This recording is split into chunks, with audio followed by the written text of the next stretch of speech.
Just because this figure is a tad bit too average, she did not manage to hold on a value and the value plunged. Hi and welcome back to the channel. I'm Steven today with a scale figure review, a very late review because this thing came out 2 years ago. And she ended up being my very first Azur Lane figure. I normally don't collect Azur Lane stuff simply because she was too affordable and too cheap to ignore. Yeah, but we'll get to that in a second. First thing first, this is Wings Incorporated's 1/7 scale Jean Bart from Azur Lane. She was released back in April 2022, so more than 2 years ago. 2 years and over 3 months. For a recommended retail price of 17,000 yen before taxes or shipping. So this was already a very affordable scale figure back in year 2022 because for all of the stuff you're getting over here, yeah, the wine glass, the table, the cannons, and so on, all of the props, you are paying less than 20,000 yen. But still, she bargain binned because somehow nobody wanted this figure, which I don't know why. And I purchased her for only 410 Chinese yuan from China. Yeah, I'm putting the conversions in currency on screen. I got her for that cheap, but this is not yet including shipping, which I combined shipped with two other figures, and I went for sell, right? Sea freight, so it was really cheap to ship since there was no hurry in getting an old figure. At 1/7 scale, she stands at 22 centimeters head height. And if you include this wine glass stand over here, it is 25. So yeah, that is pretty much 1/7 scale territory. Before we move on to the details of this figure, a quick mention about the unboxing process, which was part of my figure haul video a few weeks back.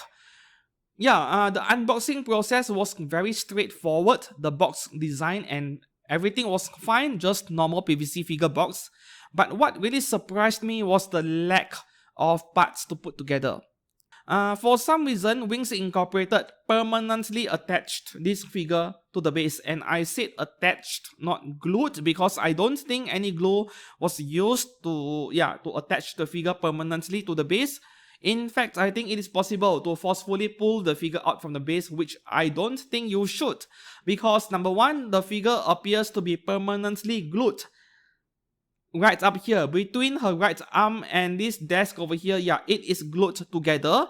So if you were to pull the figure out from the base, you need to do it in one fell swoop. Like, you need to pull out the foot peg and the pegs on the table together. You can't pull out one by one because you are going to end up breaking something. And with this plastic table over here, this is fully plastic. Maybe there is metal rod in the middle over here, I'm not too sure, right? I mean, if I touch it, it is plastic. I am going to assume it is 100% plastic, and if you were to try pulling this off the base, yeah, something will break, which is likely why I think Wings Company permanently attached the figure to the base in the box in the first place, because if they let customers do it, they let the customers assemble the figure piece by piece, someone will break something. Yeah, this is not very reassuring at all. So maybe they did the correct decision over here in terms of maintaining the durability of the figure. Though as a figure photographer myself, I really dislike this. I have always criticized Kotobukiya for permanently gluing figures to the base. Yeah, they do that a lot, even though the figure is not fragile in any way. So when I saw this, I was pretty annoyed, to be honest, but at the same time, I understand why they did it. The only part where you need to put together is this wine glass stand behind her, two plastic pegs into the base, though the main rod over here is metal, and you just hang on the wine glass one by one. So assembly was very minimal and straightforward. Moving on to the main figure itself, the sculpting. Are there any clues over here on why this thing is so cheap today? They screw up something? Well, in my opinion, not really. Firstly, the accuracy of the figure. If I were to compare this figure from the front, I compare it to the official product pictures by Wings Incorporated. They pretty much look alike, which means accurate but at the same time not very detailed, right? The dress she is wearing over here is like a plain brown dress with some very nice tiny details on the side over here. I do like those belts on. I love these kind of designs in figures in general. So I would say that the detail level is moderate, not very high but not low either. Meanwhile, if there is something I can nitpick on the quality of the sculpting over here, it has to be the top of her head. Yeah, on top over here, if you look very carefully at the ponytail region on top, things are not very smooth. Yeah, there are some irregularities on the surface, not very smooth looking. This could be the sanding process after they molded the figure, or maybe there were some dust particles caught underneath the primer layer. It could be one of these two reasons. So the top of the head is not very nice, but other than that, I couldn't find any other faults on the rest of the figure when it comes to the sculpting. The face of the figure, a very important part of any figure, I think she looks pretty nice. Yeah. 9.5 out of 10 compared to the product pics. No problems at all. So overall, a very moderate level of detail for a figure, but at the same time, not much faults to find other than the irregularity on the top of her head. Yeah. Overall, I would give this figure a solid 8 out of 10. Yeah, maximum of 8 out of 10. I know that sounds low to some of you, but I am very strict with figures and I rarely give figures above 9 out of 10. Very rare. So to give this one a 7.5 or a maximum of 8 out of 10, I think that is a very generous score coming from me. Moving on to the paint department. Once again, the paint department is moderate in levels of detail. Are there any shading or weathering? The answer is yes. It is quite subtle, but if you look for it, you can find it. On the dress, on the hair, and everywhere else, I think the most obvious part is the cannons on this desk over here. A very obvious dark and medium grey shading over there. But the painting department of this figure is just really directly reflecting the design of the figure. So if the figure is very detailed with many different parts, then the painting is going to be detailed. If it is not, then the painting will be simpler. So it is part of the design. I'm not complaining about that. So with the paint work, are there any quality control related issues? There is one, not very obvious unless you really look for it. It is at the back of the figure over here. One of the hair strands, you can see the brown color paint on her hair is being scratched off. This is a paint scratch, right?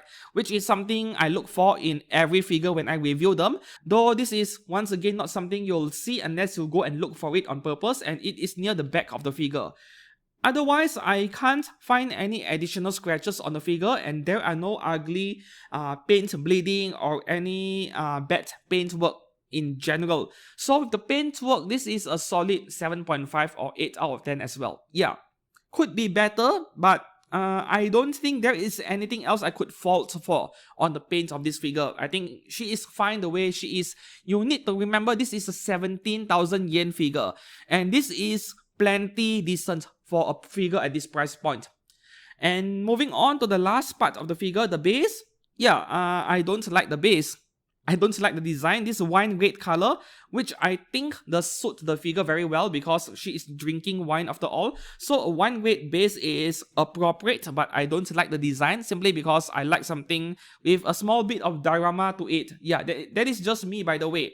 As for the stability of the figure, because the figure is permanently attached to the base, yeah, it is fine. I think this is a 6 or 7 out of 10 for stability. The figure will still wobble a bit because this figure is top heavy. Like the upper half of the figure is heavy. The top half of this table is heavy. Meanwhile, the legs over here and everything else, they are like very slim, very tiny and so on. So some wobble is expected if I were to shake it, but nothing of major concern over here. So moving on to my summary for this figure. I have a question to ask myself and also everyone, especially those of you who collect a lot of Azur Lane. Is this a less popular character in Azur Lane? Or there are some other factors leading to bargain binning of this figure, like the usual suspect, overproduction and people cancelling their pre-orders and so on. That is most likely the main reason. But at the same time, I suspect that, this thing is nowhere near the level of an Apex Toys or an Outer Azur Lane figure, that is for sure. But at the same time, there is nothing quite wrong with it. And just because this figure is a tad bit too average, too mid in a way, she did not manage to hold on a value and the value plunged which in a way is good for everyone else who are looking for high quality scale figures on the cheap. Then you might want to consider buying this one. Maybe over in Japanese websites, yeah, she is just as cheap, right? Who knows? So overall, can I recommend this figure? At a bargain bin pricing, a big yes. Until then, I'll see you guys again very soon. Goodbye.